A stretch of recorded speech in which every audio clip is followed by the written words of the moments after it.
देश के अन्य राज्यों में चुनाव लड़ते समय एससी, एसटी, अनुसूचित जनजाति के भाइयों बहनों को आरक्षण का लाभ मिलता था, लेकिन जम्मू कश्मीर में ऐसा नहीं था। साथियों, अब आर्टिकल 370 और 35A बीते हुए इतिहास की बात हो जाने के बाद उसके नकारात्मक प्रभावों से भी जम्मू कश्मीर जल्द बाहर निकलेगा, इसका मुझे पूरा विश्वास है। भाइयों और बहनों, नई व्यवस्था में केंद्र सरकार की यह प्राथमिकता रहेगी कि राज्य के कर्मचारियों को, जिसमें जम्मू कश्मीर की पुलिस भी शामिल है, उन सबको दूसरे केंद्र शासित प्रदेश के कर्मचारियों और वहां की पुलिस के बराबर की सुविधाएं मिले। अभी केंद्र शासित प्रदेशों में अनेक ऐसी वित्तीय सुविधाएं जैसे एलटीसी, हाउस रेंट अलाउंस, बच्चों की शिक्षा के लिए एजुकेशन अलाउंस, हेल्थ स्कीम जैसी अनेक सुविधाएं दी जाती हैं, जिनमें से अधिकांश जम्मू कश्मीर के कर्मचारियों को, पुलिस परिवारों को नहीं मिलती हैं। ऐसी सुविधाओं का तत्काल रिव्यू कराकर जल्द ही जम्मू कश्मीर के कर्मचारियों को, पुलिसों को, उनके परिवारजनों को ये सुविधाएं मुहैया कराई जाएगी। साथियों, बहुत जल्द ही जम्मू कश्मीर और लद्दाख में सभी केंद्रीय और राज्य के रिक्त पदों को भरने की प्रक्रिया शुरू की जाएगी। इससे स्थानीय नौजवानों को रोजगार के पर्याप्त अवसर उपलब्ध होंगे। साथ ही केंद्र सरकार की पब्लिक सेक्टर यूनिट्स और प्राइवेट सेक्टर की बड़ी कंपनियों को भी रोजगार के नए अवसर उपलब्ध कराने के लिए प्रोत्साहित किया जाएगा। इसके अलावा सेना और अर्धसैनिक बलों द्वारा स्थानीय युवाओं की भर्ती के लिए रैलियों का आयोजन किया जाएगा।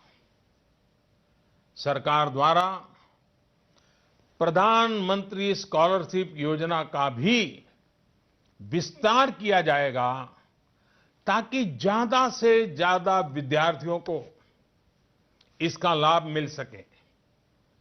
जम्मू कश्मीर में राजस्व घाटा भी बहुत ज्यादा है। एक प्रकार से राजस्व घाटा बड़ी चिंता का विषय होता है। केंद्र सरकार ये भी सुनिश्चित करेगी कि इसके प्रभाव को कम किया जाए। भाइयों और बहनों, केंद्र सरकार ने अनुच्छेद 300 हटाने के साथ ही अभी कुछ कालखंड के लिए, और मैं बताता हूं कुछ कालखंड के लिए, जम्मू कश्मीर को सीधे केंद्र सरकार के शासन में रखने का फैसला बहुत सोच समझ कर लिया है। इसके पीछे की वजह समझना भी आपके लिए महत्वपूर्ण है।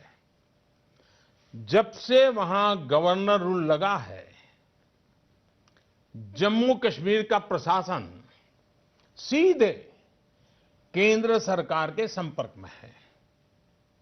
इसकी वजह से बीते कुछ महीनों में वहां गुड गवर्नेंस और डेवलपमेंट का और बेहतर प्रभाव जमीन पर दिखाई देने लगा है। जो योजनाएं पहले सिर्फ कागजों में रह गई थी, उन्हें अब जमीन पे उतारा जा रहा है। दशकों से लटके हुए प्रोजेक्ट्स को नई गति मिल रही है। हमने जम्मू कश्मीर प्रशासन में एक नई कार्य संस्कृति लाने, पारदर्शिता लाने का भरसक प्रयास किया है। इसका नतीजा है कि आईआईटी, आईआईएम, एम्स हो, तमाम साथ साथ इरिगेशन प्रोजेक्ट्स हों, पावर प्रोजेक्ट्स हों या फिर corruption bureau, anti corruption bureau, इन सब के काम में तेजी आई है। इसके अलावा वहां कनेक्टिविटी से जुड़े प्रोजेक्ट हो, सड़कों और नई रेल लाइनों का काम हो, एयरपोर्ट का आधुनिकीकरण हो, सभी को तेज गति से आगे बढ़ाया जा रहा है। साथियों, हमारे देश का लोकतंत्र इतना मजबूत है, लेकिन आप ये जानकर चौंक जाएंगे कि जम्मू कश्मीर में दशकों से